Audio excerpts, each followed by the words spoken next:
Bonjour à tous. Je vous propose de commencer tôt. Étant alsacienne, je me mets dans un objectif de vous libérer à 12h15. En quelques mots, peut-être commencer par vous présenter Avisio. Avisio, c'est une solution de recrutement qui s'appuie sur un réseau de 400 top managers, dont Alexandre et Alban font partie. C'est des experts qui sont principalement des C-level, des head of sales, des CFO, des DRH et qui mettent à contribution à la fois leur réseau et leur expertise. L'objectif, c'est d'un peu secouer les codes classiques du recrutement. Et dans ce sens-là, on organise mensuellement des événements qui sont ce qu'on appelle des Expert Insights. Concrètement, c'est assez différent de ce que vous voyez dans les webinaires conventionnels. C'est plutôt une conversation à bâton rompu que je vais venir modérer. Et Alban et Alexandre vont donner un maximum de tips, de best practices et surtout parler de leur expertise de ce métier-là. Donc, libre à vous sur les questions. On les prend au fur et à mesure. On n'attend pas la fin du webinaire pour les prendre. C'est plutôt, voyez-le comme une conversation, un fireside que vous aurez à la maison ou dans un salon, dans un monde hors Covid. Il y a Boris aussi. Gaëlle Morisson, qui était la dernière speaker de l'ancien Expert Insight, ils ont quitté Paris. En tous les cas, voilà. Une petite règle peut-être à savoir. Autant là, chat, c'est plutôt pour la partie informelle. N'hésitez pas à poser vos questions dans l'onglet questions. Si vous promenez, ça y est, il y a une première question qui tombe. Quelle taille le pull Préto? Ouais, très bonne question parce qu'on a reçu nos pulls à Visio hier. En tous les cas, je vais prendre en priorité les questions avec un maximum d'upvotes. Ça veut dire que vous pouvez voter pour les questions si vous n'avez pas envie de les rédiger. Et on prendra les questions au fil de l'eau. Vous cliquez à droite sur le petit triangle. Voilà pour les principales règles. Pourquoi on a choisi cette thématique? Assez naturellement, alors on en a discuté avec Alexandre, mais plus globalement, il y a quand même beaucoup d'experts du réseau qui nous disent que le sujet de la structuration, c'est un vrai enjeu pour eux et qu'au quotidien, il n'y a pas une bonne recette.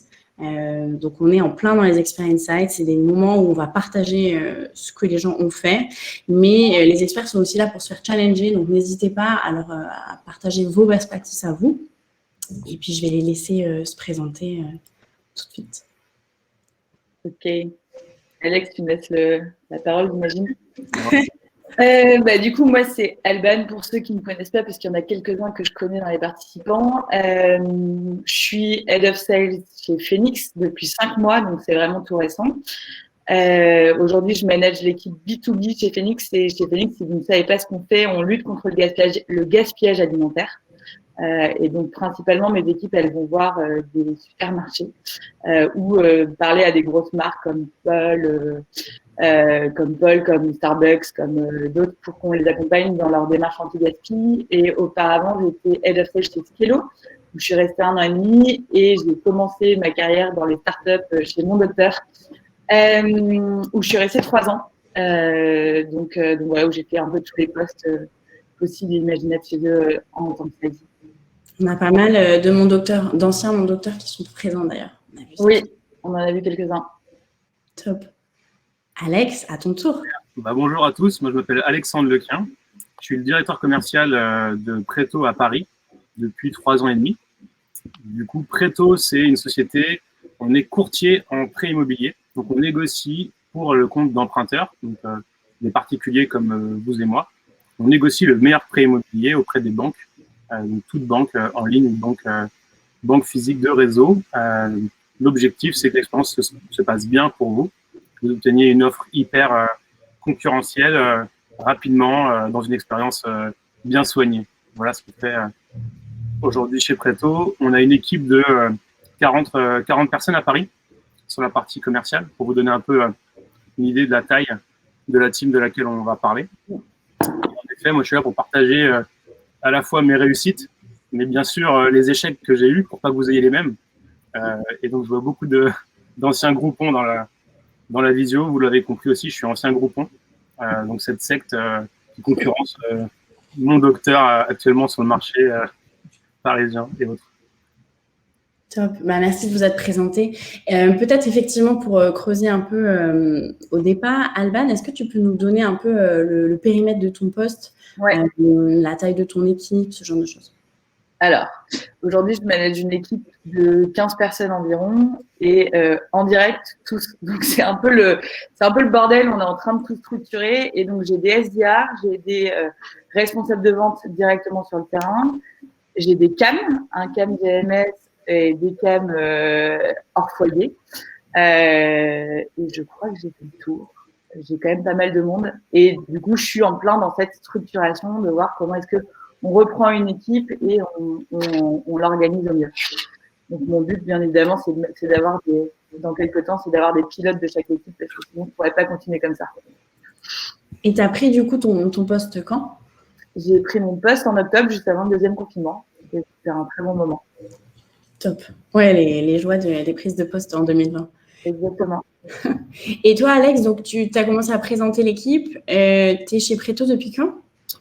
3 ans et demi. Donc, je suis arrivé fin 2017. L'équipe, quand je suis arrivé, c'était 4 commerciaux, en fait 4 banquiers. Donc là, je vous mets un petit suspense sur ce qui est devenu ensuite de la team commerciale de l'époque. Aujourd'hui, on a 35 commerciaux à Paris avec une dizaine d'assistants commerciaux qui peut être comparé à des SDR. On est en train de faire monter en puissance sur des SDR, mais c'est un peu plus profil assistant commercial aujourd'hui. Et j'ai 6 managers, donc c'est 6 équipes qui tournent. Et là, on continue de faire scaler, donc avec croissance d'équipe. Et on a déjà une structure qui marche pas mal. Voilà.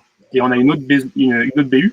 Donc à Nantes, on a également ouvert une équipe commerciale il y a 1 an et demi maintenant, qui se structure de la même manière, avec un DIRCO et des team leaders qui gèrent les équipes opérationnelles. Voilà.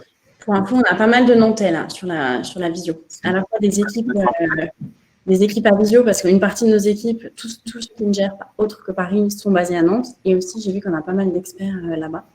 Donc, hello, spécial big up pour les Nantais. Si on attaque tout de suite le vif du sujet sur la structuration, est-ce que dans cette expérience actuelle ou dans vos expériences antérieures, vous avez eu à vraiment structurer from scratch une équipe? Tu peux peut-être, Alex, tu veux commencer? Oui, avec plaisir. Du coup, oui, moi, j'avais pas cette expérience auparavant. J'avais plus une expérience de restructuration d'équipe que j'avais fait soit au Canada, donc au Québec, en fait, la synthèse du Canada, où il y avait une équipe commerciale et une équipe operations chez Groupon que j'avais du coup restructuré pour gagner en efficacité. Donc ça, c'était beaucoup plus simple. Il y avait un existant, donc avec des personnes déjà formées, qui avaient déjà le bon état d'esprit. Il suffisait de réorganiser la chose et pour voir les bons éléments et séparer les moins bons. Quelque chose de plus simple. J'ai fait quelque chose d'assez similaire chez Groupon ensuite, team de Paris, sur les inside sales. Donc avant, c'était des outside. Là, je suis passé sur des inside. Une 60aine de personnes en restructuration, pareil. Et donc, le challenge chez Preto, c'était de réussir à construire ça. Du coup, c'est beaucoup plus difficile parce que c'est aussi beaucoup plus énergivore. Et par contre, une fois que ça tourne, c'est beaucoup plus gratifiant. Donc, n'hésitez pas à poser vos questions. Je suis loin d'avoir la science exacte sur comment est-ce qu'on réussit à structurer une team commerciale. En tout cas, on est passé de 4 à 40, même avec le Covid, en fait, qui ne nous a pas aidés. On est passé de 4 à 40 en 3 ans, en structurant, du coup, avec des promotions internes également. Et là, on accélère aussi sur du recrutement externe pour renforcer l'équipe de managers. Donc, on fait quelque chose d'hybride. Je vous dirais les 2 avantages, selon moi, de faire de la promotion interne et du recrutement externe sur des postes de management. Oui, on va effectivement garder cette partie management parce qu'on a eu pas mal de questions en amont aussi sur est-ce qu'on recrute en interne, est-ce qu'on fait monter des SDR ou est-ce qu'on recrute systématiquement en externe. Peut-être juste Alban, toi, pour nous donner un peu le périmètre, est-ce que dans tes expériences antérieures, du coup, c'était déjà structuré et c'est la première fois que tu viens à vraiment reprendre en main et à structurer une équipe ou Écoute, Skello, quand je suis arrivée, on était 12 et il y avait des team leaders, mais qui n'étaient pas franchement des team leaders.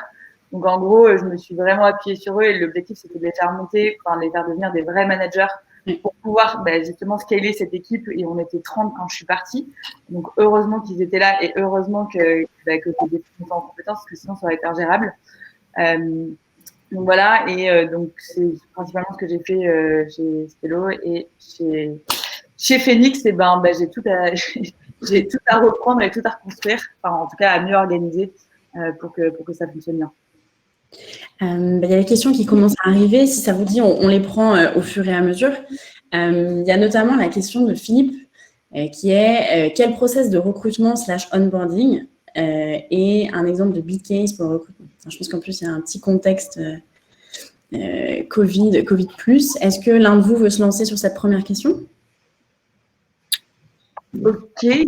Je vais la relire. C'est quel process de recrutement et d'onboarding? Je pense que c'était par rapport au fait que vous avez fait grossir vos équipes sur une année un peu compliquée. Process de recrutement, je prends et tu complèteras, Alex. Dans les 2 dernières boîtes où j'étais, j'ai eu la chance d'avoir un peu un soutien RH qui screenait les CV. Donc, c'est plutôt très agréable. Et derrière, le process de recrutement, c'est de faire en sorte que soit moi je suis en direct avec eux, donc je vais les voir directement en premier, et du coup si j'ai besoin d'avoir un second avis, je vais demander au-dessus pour des postes un peu plus importants. Par exemple, mes responsables de vente aujourd'hui chez Phoenix, j'ai besoin d'avoir un avis au-dessus, et en revanche pour des SDR, je vais peut-être plutôt les faire rencontrer aussi à l'équipe. Donc on va les faire venir et voir si ça match, voir si chez Skello on leur faisait passer des calls, donc c'était pour voir s'ils arrivaient à décrocher leur téléphone, etc. Donc ça, c'est plutôt des bons exercices. Et aujourd'hui, en période de Covid, on fait tout à distance, mais les profils qui m'intéressent, moi, je les fais venir au bureau et je les fais rencontrer les équipes. Et pour moi, c'est hyper important que ça matche des 2 côtés. Que la personne, elle a envie de venir bosser avec nous, mais que l'équipe aussi, même si c'est pas eux qui décident au final.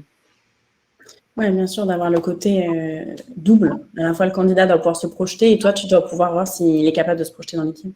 Exactement. Et sur des postes de commerciaux, on va leur demander de décrocher tout le temps leur téléphone, de les mettre en situation et de voir comment ils se débrouillent. Par exemple, chez Skello, on avait un process qui était hyper bien rodé.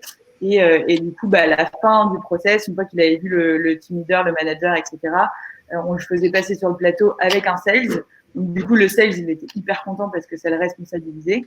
Et il passait une demi-heure à regarder comment il était organisé, quel était son quotidien, à passer quelques calls. Et c'est vrai que c'est hyper important de pouvoir se projeter dans ces jobs, ou surtout quand c'est des jeunes diplômés qui n'ont jamais bossé et qui connaissent pas le monde du travail, qu'on puisse voir s'ils se projettent, parce que c'est des boulots qui sont quand même, je vais reprendre ton terme, mais on demande beaucoup d'énergie. Il faut être vraiment à fond tout le temps, et il faut qu'ils puissent voir si ça leur correspond. Et est-ce que dans ce sens, toi, Alex, tu vois parfois par exemple des SDR ou des profils qui se posent la question, est-ce qu'ils rentrent dans un process pour être SDR dans la pratique, ils sont plus faits pour le account management ou plus faits pour le customer success? Est-ce que tu as ce genre de rencontres pendant tes recrutements? Oui, clairement. Et puis le nom des postes n'aide pas à naviguer quand tu es candidat. Voilà, moi j'ai souvent des gens qui voient sales manager et qui ont été un titre commercial avec le mot manager dans un précédent job. Et du coup, on s'en met tout le temps en question. Je pense qu'il ne faut pas non plus trop s'en mettre en question. Il faut rencontrer les candidats. En effet, les aiguiller sur tu es plutôt fait pour tel poste ou tel poste. C'est quelque chose qui est clairement que l'on fait très régulièrement. Sur les postes experts, donc commercial chez Preto versus SDR, on le fait de plus en plus. Avant, c'était vraiment des profils très différents entre un profil commercial et un profil assistant commercial. Aujourd'hui, on fait monter le profil assistant commercial en SDR. On a créé un plan de carrière qui permet de projeter les candidats. Et pour moi, c'est la clé. Je ne peux pas dire à quelqu'un, en fait, pour toi, le poste, il serait plutôt ce poste-là, si derrière, je ne lui montre pas qu'il a la possibilité d'aller choper quelque chose de plus intense, de mieux payé, plus vers la chasse, alors qu'il pense qu'il est chasseur, alors en fait, il ne l'est pas. Ce genre de choses, pour moi, c'est très important.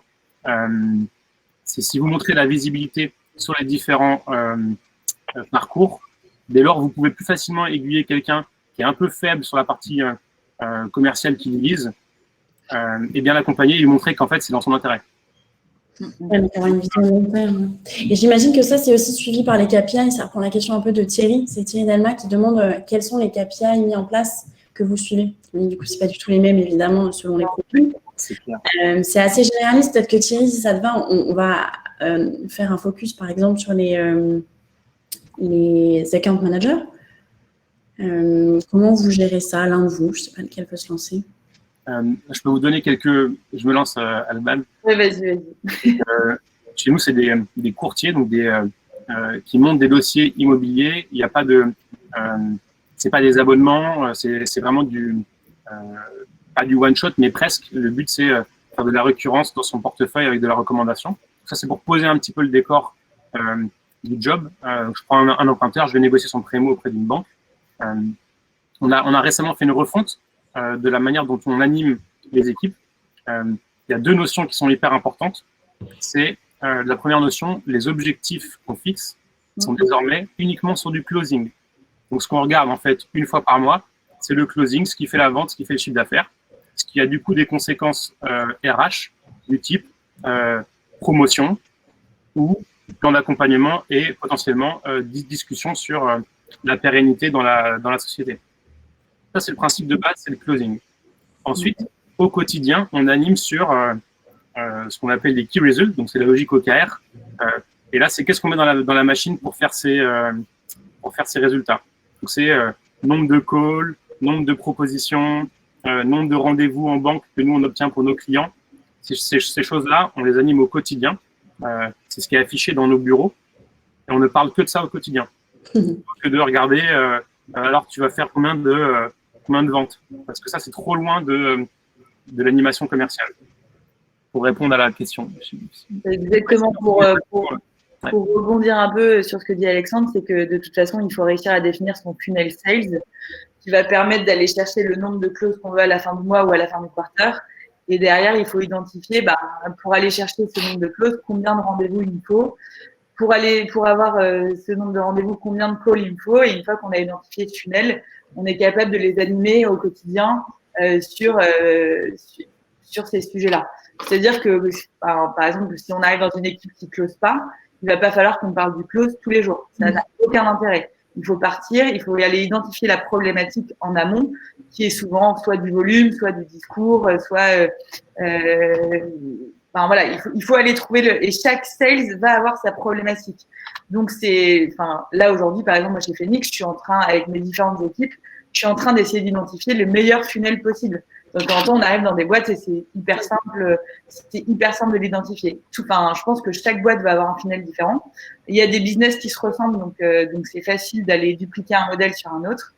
Je pense que le business chez mon notaire et le business chez Skelos, c'est d'abonnement 100 balles par mois, etc. C'est facile de dupliquer ce modèle. Il y a 2 business qui sont complètement différents. On a un funnel qui va être complètement différent, mais ça va être toujours le même. Ça va être le volume de call, le nombre de rendez-vous pris, le nombre de rendez-vous faits et le close. Et comment on fait pour gérer alors ça ressemble à plusieurs questions en même temps, mais comment on fait pour gérer la motivation et garder, tu parlais tout à l'heure, Alexandre, par exemple des postes plutôt juniors, SDR et autres, comment on fait pour maintenir l'équipe motivée? Donc, tu as parlé du plan de carrière. Est-ce qu'il y a d'autres trucs, toi, Alban, que tu fais au quotidien pour motiver tes équipes? Clairement, de leur donner du sens et de leur donner de l'importance. Là, j'ai une équipe de SDR qu'on appelle des téléprospecteurs chez Phoenix, qui est hyper motivée. J'ai jamais eu une équipe comme ça. Je suis contente parce qu'enfin, j'ai réussi à crever ce modèle qui est quand même assez compliqué. Et en fait, ils sont hyper motivés parce qu'ils sont hyper… ils sentent que le business, c'est eux qui le gèrent. Et ils sont en binôme avec leurs responsables de vente. Ils apportent plein de solutions. Et en fait, je les fais vachement participer à la vie de cette équipe de responsables de vente. Et donc, c'est carrément eux qui pilotent cette équipe de responsables de vente. Donc c'est de les impliquer au quotidien, c'est de les écouter, c'est de faire en sorte qu'ils gèrent plusieurs sujets, tout en les cadrant bien pour qu'ils fassent leurs objectifs, mais c'est d'arriver à leur donner du sens dans ce qu'ils font. Parce que c'est sûr que de demander à quelqu'un de passer des calls toute la journée pour prendre des rendez-vous, au bout d'un moment, il va nous regarder, il va faire, en fait, je m'embête et j'ai envie de passer au poste du dessus. Et il y a aussi, bien évidemment, le carrière pass qui est hyper important. C'est qu'ils puissent se projeter et qu'ils puissent se dire, si je fais bien mon boulot, dans quelques temps, je vais pouvoir bifurquer dans une autre équipe ou je vais pouvoir monter en compétence dans ce job-là. Dernièrement, j'ai eu 2 évolutions au sein de cette équipe de SDR un que j'ai nommé team leader et qui me remercie tous les jours et il est trop content, alors qu'il voulait un poste de sales, et un qui est parti sales. Et du coup, c'est d'arriver à identifier où est-ce que cette personne sera la meilleure et où est-ce qu'elle va s'épanouir le plus possible. Mais justement, comment tu décèles, par exemple, le potentiel d'un SDR qui est capable de prendre un poste avec plus de responsabilités? C'est quoi ce qui vous fait sentir que la différence entre le bon SDR et le mauvais SDR? En gros, celui qui a un potentiel managérial ou non? Pas facile, hein. Je ne vais pas te voler la parole, Alex. Du coup, moi, j'ai eu une belle réussite sur ça. Donc, en promotion interne, je pense que déjà, il n'y a pas de recette miracle. Il faut bien connaître la personne, bien l'observer. Quelque chose de super important pour moi, c'est qu'elle fasse déjà une partie du job. Ça pose le décor. Ça veut dire que si je veux promouvoir quelqu'un, il faut que, si c'est sur un poste de management, je vois que c'est déjà celui qui aide les autres.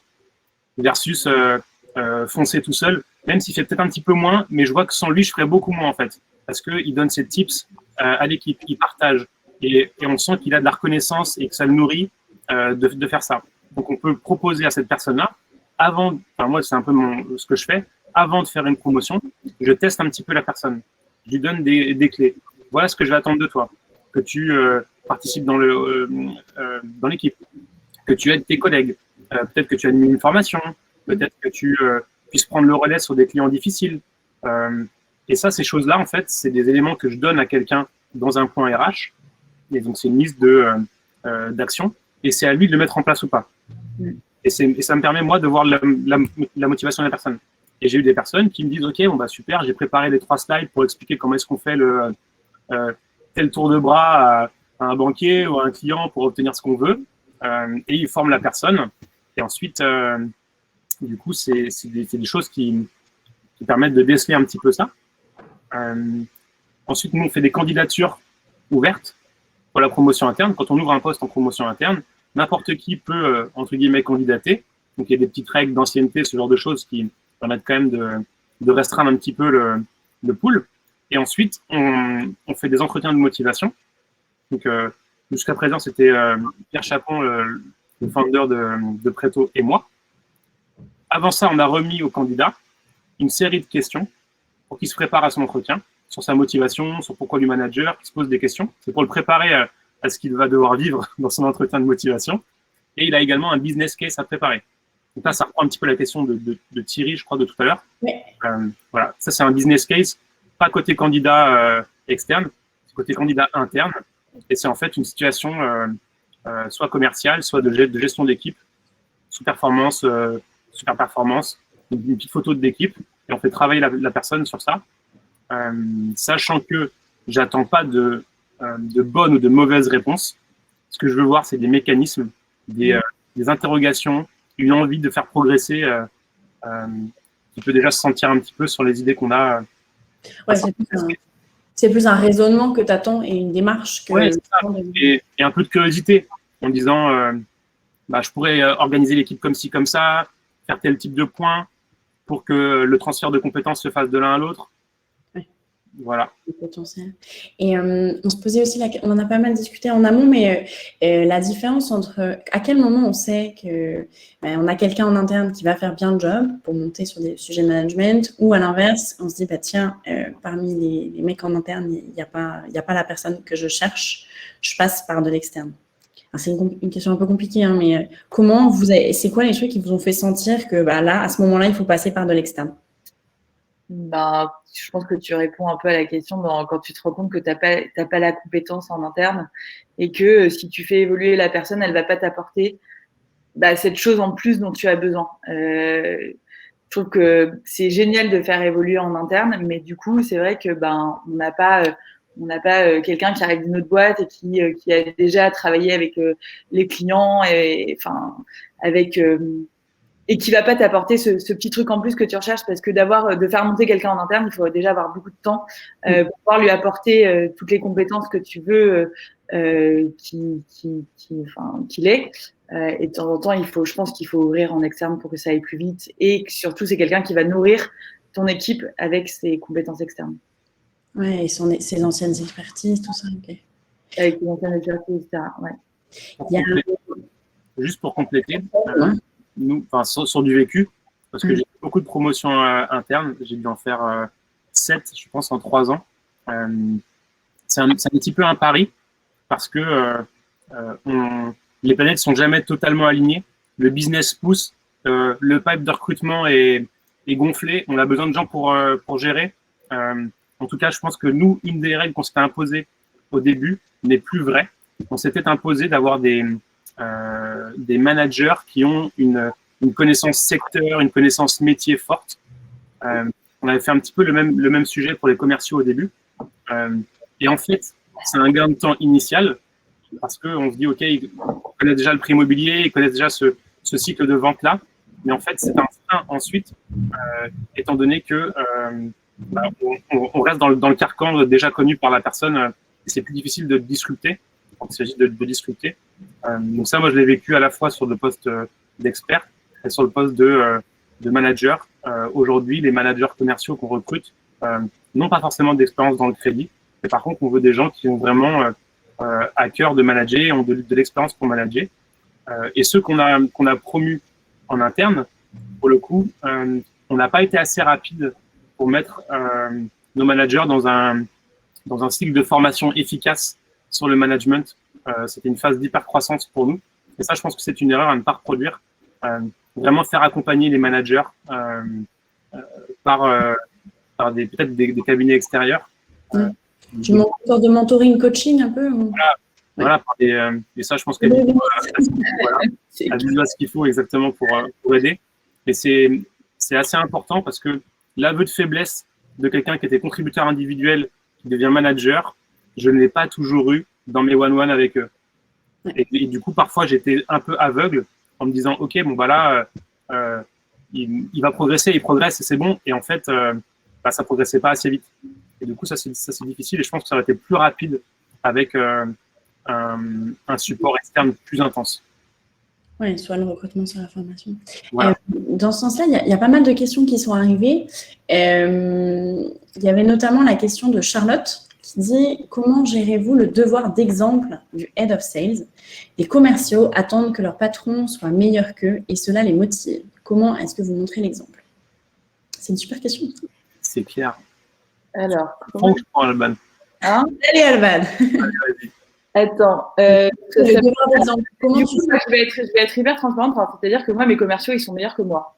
Et heureusement, parce que sinon, ce serait l'enfer. Et moi, j'ai besoin d'avoir des commerciaux qui connaissent mieux le produit, qui vendent mieux que moi, etc.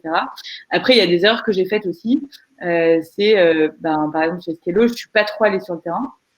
Et c'est un truc où ça m'a un peu pénalisée. Donc, je pense qu'il faut réussir à trouver le bon équilibre entre les deux. Il faut connaître son produit, il faut connaître ce qu'on vend, il faut être capable de les corriger. Mais derrière, c'est sûr que les gens qui doivent aller faire des deals, c'est vraiment les commerciaux. Donc, moi, je donner l'exemplarité dans plein de choses du quotidien, dans les motiver, les driver, leur donner du sens, être à l'écoute, être disponible, etc. Mais après, c'est vrai qu'on peut pas franchement être partout. Donc je suis pas non plus à la merci des commerciaux c'est hyper compliqué de le gérer. Je pense que c'est un état d'esprit et c'est d'être le pilote en fait de cette équipe et c'est de se dire en fait on a envie de la suivre, on a envie d'y aller avec elle, et de toujours leur proposer des solutions pour qu'ils soient motivés au quotidien. C'est de mettre en place des challenges, c'est de faire en sorte qu'ils progressent, de mettre en place de la formation continue et toutes ces choses là qu'on va mettre en place, de les faire participer à la vie de l'équipe, font en sorte qu'en fait ils se sentent bien et que du coup on est assez exemplaire parce qu'on leur donne des tips pour qu'ils progressent. Je pense. Après, j'ai peut-être oublié des milliards de trucs. Non, il y a plein de belles idées. Tu fais un peu pareil. Tu vois le côté locomotive de porter l'équipe ou est-ce que tu as d'autres pratiques? Moi, je pense qu'il ne faut pas se mettre dans une idée préconçue. Il faut se baser sur ses forces. Ouais. Si tes forces, ce n'est pas d'être sur le terrain, mais que tu es une resta sur faire autre chose, il faut aller à fond là-dedans et pas trop se poser de questions. Si tu as été embauché sur le poste, c'est qu'il y a une raison. Moi, j'aime bien. Pareil comme toi, Alban, conseiller mes commerciaux et leur filer un super coup de main. Je pense que ce qui a de l'impact, c'est pas de me voir faire une grosse vente, même si ça m'arrive. Ce qui a d'impact, c'est quand ils sont en difficulté, qu'il y a un client qui est difficile, une banque qui est difficile, c'est essayer au maximum d'être là. Et là, pour le coup, faut pas se louper. Faut être capable de prendre un client, de prendre une vente, c'est mieux. Et je pense que c'est pas un indispensable. Faut vraiment se baser sur ses forces.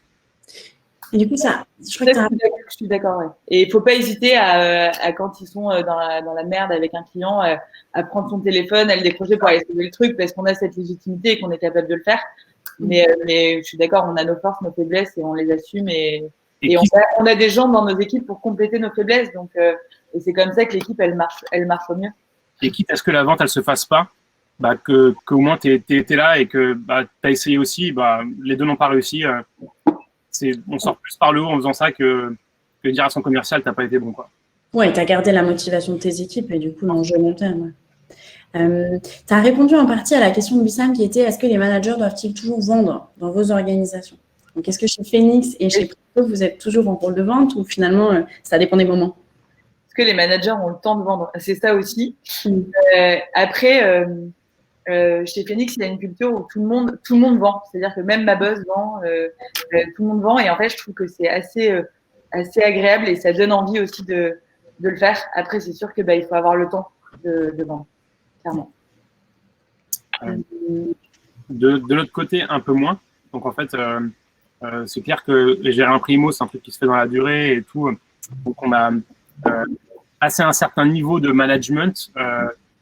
Il est plus difficile de faire des ventes. Par contre, on intervient sur les dossiers très compliqués.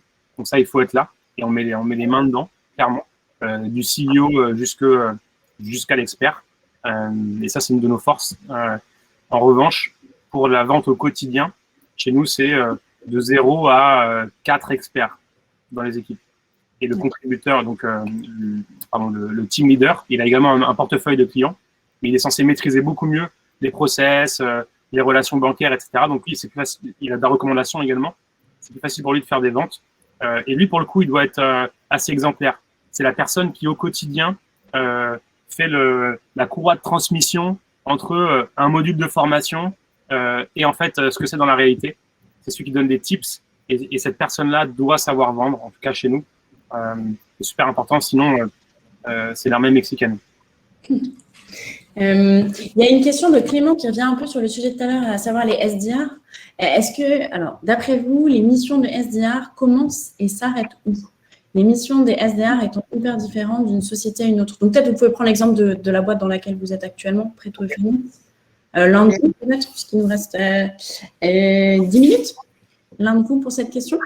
Juste pour être rapide, moi, mes SDR aujourd'hui, en gros, ils prennent des rendez-vous, mais surtout, ils sont sur Salesforce, ils font des dashboards pour aider le responsable des ventes à identifier, à mieux connaître sa zone. Donc, en fait, moi, je leur donne une mission qui est beaucoup plus large que peut avoir un SDR dans une autre boîte. Donc, ils vont travailler en binôme avec leur responsable des ventes pour dire, OK, où est-ce qu'il faut qu'on attaque, qu'est-ce qu'il faut qu'on fasse, aller choper des recommandations, etc. Et du coup, les aiguiller. Et aujourd'hui, moi, j'ai plus envie aussi d'aller vers de la prévente. Donc, je fais en sorte qu'ils chopent un maximum d'informations et je pense que je vais les emmener un peu vers là, puisque nous, les rendez-vous, on les fait aussi pas mal sur place et que j'ai envie d'éviter que les gens se tapent des kilomètres et des kilomètres et du coup, j'ai envie de les emmener vers là. Donc, je vais voir jusqu'où je peux aller. Mais je pense qu'on peut leur donner des missions un petit peu plus larges que ce qu'ils font aujourd'hui. Qui sont juste de prendre des rendez-vous. Mais derrière, sur la question du contexte, tu parles de se déplacer. Il y a Maxence qui pose une question vraiment d'actu avec le télétravail. C'est, selon vous, quels sont les rendez-vous clés, groupe et ou individuels, dans une semaine de télétravail type pour animer une équipe sales qui structure? Si on reprend par bloc, c'est sûr que la question du télétravail pour les sales, on nous la pose souvent. Comment, Alexandre, toi, comment tu gères ça? Le télétravail? La question précise, c'est quels sont les rendez-vous clés dans une semaine de télétravail type pour animer une équipe sales qui est en train de se structurer? Alors, Maxence. C'est une question super intéressante. J'ai pas toutes les clés. On a testé plusieurs schémas. Aujourd'hui, on est sur un schéma hybride. On a à peu près 30% de la team qui est sur site et les autres qui sont en télétravail. Donc, on se base sur… On a gardé le même fonctionnement qu'une équipe normale. que les gens soient en présentiel ou en télétravail, on a le même fonctionnement. On a simplement rajouté des rituels de communication, à savoir un lancement le matin, un lancement le midi, pour ceux qui sont en télétravail principalement. Donc, c'est un catch-up pour savoir c'est quoi tes prios, tout va bien, et se donner un peu d'infos sur il s'est passé ci, il s'est passé ça. Et surtout, le plus important, garder du lien dans les équipes pour que les gens se voient. Quand on a passé 3 jours en télétravail en ne voyant personne, on est paumé. Et quand on est commercial, on a quand même besoin du contact client et nous, on a un job qui est assez individuel. Chacun gère ses petits dossiers. Du coup, si à un moment donné, on se parle pas et on se dit pas, bon, bah, ça a marché, ça a pas marché, on se retrouve hyper seul.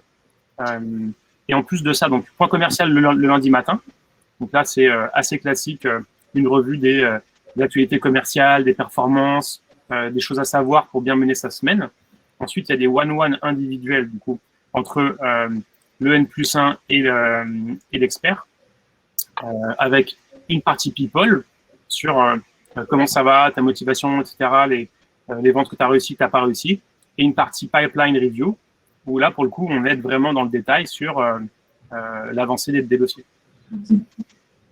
Je vois qu'il y a pas mal de questions. Ce que je vous propose, c'est pour les 4-5 questions qu'on aura le temps de prendre dans le temps qui nous reste, c'est qu'à chaque fois, il n'y ait qu'un seul qui réponde. Alors, qui a envie de parler de formation? C'est Jean-Baptiste Loridon, donc de Bordeaux, qui demande comment vos équipes se forment ou s'auto-forment. Est-ce que contenu, playbook, consulting, Avisio? Ok, je suis super. Du coup, on a fait un truc super sur la formation chez Preto. Et du coup, on a créé du contenu. Donc ça, vous savez tous le faire. C'est super compliqué, mais vous savez quand même le faire. Comment est-ce que vous vendez? Quelles informations vous devez savoir sur le produit? Une fois que le contenu est disponible, on a créé quelque chose qui est super sympa. C'est un cycle de formation avec un onboarding de 2 semaines où on fait du conditionnement de la personne. On lui apprend à être un bon collaborateur Preto, à comprendre comment fonctionne le système. Et ensuite, par semaine, 2 heures sont bloquées dans les agendas des commerciaux. 1 heure est dédiée à ce qu'on appelle du power listening. Je réécoute mes ventes sur une grille de notation que j'ai connue pendant la formation. Donc, je connais mes étapes de vente. Est-ce que j'ai fait une bonne accroche? Est-ce que j'ai bien parlé de ça avant de parler de ça? Ce genre de choses. La personne se réécoute. Donc, les commerciaux vont dans une salle, ils se réécoutent directement en télétravail avec leurs outils téléphoniques. Ils se scorent eux-mêmes et ils se rendent compte eux-mêmes s'ils ont réussi à respecter les trames de vente. La 2e heure est consacrée à du power learning, où là, pour le coup, c'est un peu plus traditionnel. C'est des slides, des échanges sur telle ou telle compétence à avoir. Et donc ça, et les niveaux de tout ça sont en train d'être recalibrés, bien sûr, en fonction de la seniorité de la personne et de ses performances commerciales. Voilà. Hyper structuré, ouais. Ouais. Peut-être. Ouais, ça fait longtemps que tu es là-bas. Alban, il y a la question de… Alors, il y a beaucoup de questions. Alors, il y a notamment comment… Alors, la motivation, on y a pas mal répondu. Comment attribuez-vous les demandes? La question a été upvotée, elle est passée plus haut. On va en prendre une autre. Désolée pour ça. Alors, la question de Antoine qui dit « Comment gérez-vous la motivation du SDR s'il échoue au test et si sa candidature est rejetée ?» S'il échoue au test pour passer au poste du dessus, ouais. J'imagine que c'est pas progresser en interne. On part sur ça, Antoine? Tu peux nous dire dans le chat, mais partons là-dessus, ouais. Okay, j'imagine. Comment je la gère? Déjà, je le débrief et je lui explique pourquoi sa candidature est rejetée.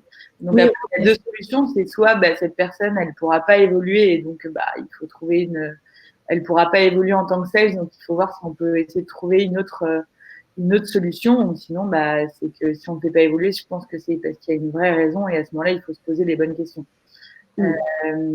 Donc, pour continuer de le faire motiver, c'est-à-dire que si c'est un problème de timing, je vais lui fixer des objectifs précis, je vais lui donner un peu de visibilité sur les futurs recrutements et je vais peut-être lui dire qu'il continue et le mettre sur un sujet aussi un peu transverse. Enfin, tout dépend de la personne et tout dépend de sa capacité de travail. Et voilà, donc il faut bien être transparent. Enfin, moi, je suis hyper transparente avec mes équipes. Je pense que c'est aussi ce qui est hyper apprécié.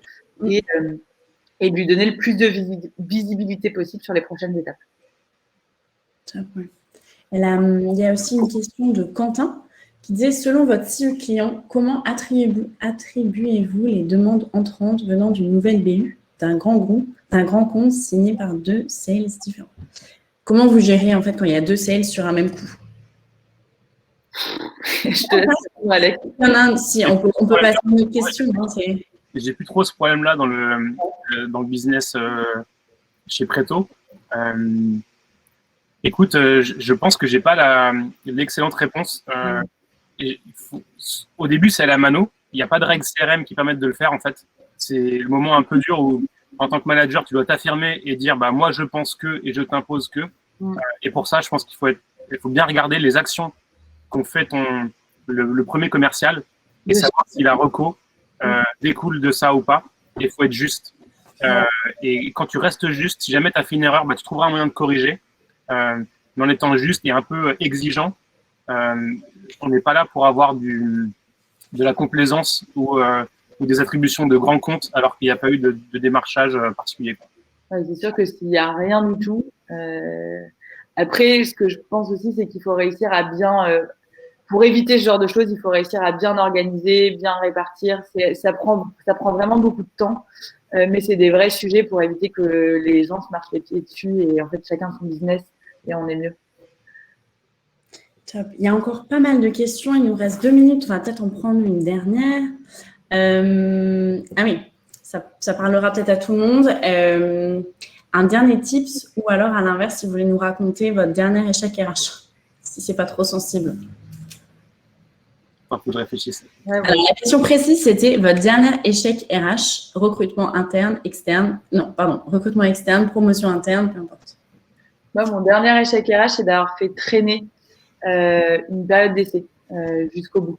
Et ça, c'est très compliqué. Arrivant dans une nouvelle boîte où on n'a pas trop envie d'écouter l'avis des autres, on a besoin de se faire un avis, il y a le confinement, c'est loin, etc. Et d'avoir tardé à prendre cette décision, c'est ni agréable c'est pas du tout agréable pour le sales et pas agréable pour nous, enfin agréable pour personne, pour l'équipe, etc. Donc en fait, l'objectif c'est d'essayer si on a un doute, il faut le creuser rapidement et il faut pas faire durer le truc. Donc ça, c'est des erreurs qu'on fait tous.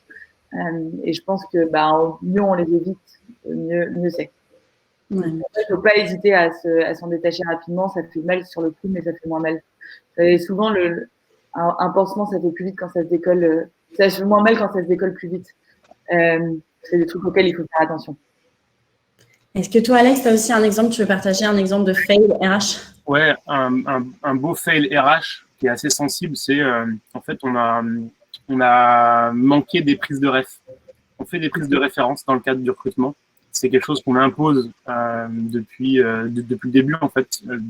Tout de suite, on fait ça. Et là, en fait, il y a eu on en a fait, mais malheureusement pas auprès de la bonne personne. On n'a pas assez creusé le lien hiérarchique. C'était plutôt un lien latéral. D'accord. En fait, il s'est avéré qu'on n'a pas réussi à lever des loups qu'on aurait eu hyper facilement. Et du coup, ça a été un échec cuisant avec ce collaborateur. Et on aurait pu l'anticiper. On avait le bon process. Simplement, c'est un one time. Le bon process ne fonctionne pas. Et c'est la mauvaise personne avec qui il fallait que ça fonctionne bien, quoi. C'est un beau fail. Bon, de toute façon, on en fera tous. En tout cas, si vous voulez éviter une partie des fails, on fonctionne, nous, beaucoup par la recommandation d'anciens managers de leurs équipes. Donc, n'hésitez pas. Au global, vous l'avez compris, on touche aussi au sujet formation. Ce n'était pas une vente pour Younes, mais c'est vrai que ça peut être intéressant quand vous faites monter en compétences vos sales. En tout cas, moi, j'ai passé un super moment. Ce que je retiens, c'est qu'il n'y a pas de bonne solution. Pour autant, il y a des cas très différents selon la taille de la boîte, son degré de structuration. Vous avez quand même partagé plein de best practices à la fois de vos boîtes actuelles et aussi des boîtes antérieures. Donc, je pense qu'il y a beaucoup à faire. Malheureusement, on n'a pas pu répondre à toutes les questions. On est désolé. On va quand même garder le temps, à peu près nos 45 minutes. Ce que je propose, je vais vous mettre dans le chat mon mail. N'hésitez pas à m'écrire si vous avez des questions qui vous restent. Et après, on les dispatchera ou non. J'ai vu qu'Alex t'a aussi donné tes coordonnées. N'hésitez pas. Et si je ne pense pas me tromper, Alexandre et Alban, en disant que vous serez OK de répondre à des questions ultérieures. On vous enverra bien sûr. Aucun problème. Super. On vous enverra de toute façon à tous le replay. N'hésitez pas à faire partager aussi. On est beaucoup dans cet esprit de réseau qui s'agrandit. Si vous êtes Head of Sales, vous avez participé, vous avez trouvé ça sympa, vous avez envie d'être le prochain speaker ou vous avez envie juste de participer au réseau global dont font partie Alexandre et Alban, pareil, écrivez-moi. Et on fonctionne quasi que par le bouche à oreille, mais on est très ouvert. Et puis, est-ce que vous avez peut-être pour clôturer un dernier mot, Alban, Alexandre? Allez, je me lance. Ouais. Vous avez un projet IMO, vous êtes sales, vous avez un projet IMO, vous envoyez un mail à alex@preto.fr avec un petit mot sympa et vous aurez un discount. Voilà. Allez, ouais. Donc, on s'achète tous un appart cette année, ça marche. Alban, qu'est-ce que tu nous vends? Non, moi, je vais plutôt donner un conseil aux head of sales qui se posent plein de questions, etc. On fait tous des erreurs. Enfin, je pars de ce principe-là. Il faut essayer d'en faire le moins possible, mais faut se faire confiance et derrière, tout va bien, quoi. Donc, faut pas hésiter à échanger avec d'autres gens, à poser des questions. Faut pas prendre des décisions trop hâtives. De temps en temps, on est énervé. Il vaut mieux aller se calmer et répondre après. Mais c'est des choses qui se font au feeling. Donc, faites-vous confiance. Et après, nous, on cherchera un peu des gens chez Phoenix. On n'est pas en période de gros recrutement, mais en tout cas, si vous êtes intéressé, n'hésitez pas à me contacter. Oui, gardons tous nos contacts si vous avez des besoins de recrutement, des sujets de formation ou des besoins d'être mis en relation avec d'autres Head of Sales. Pour info, et j'ai vu qu'il y a Lily aussi qui est là, il y a pas mal d'experts qui sont là. Au quotidien, moi, je fais des intros entre experts, à la fois des intros métiers, des intros qui dépassent le cadre de la bulle parisienne aussi pour échanger avec des sales qui sont en région.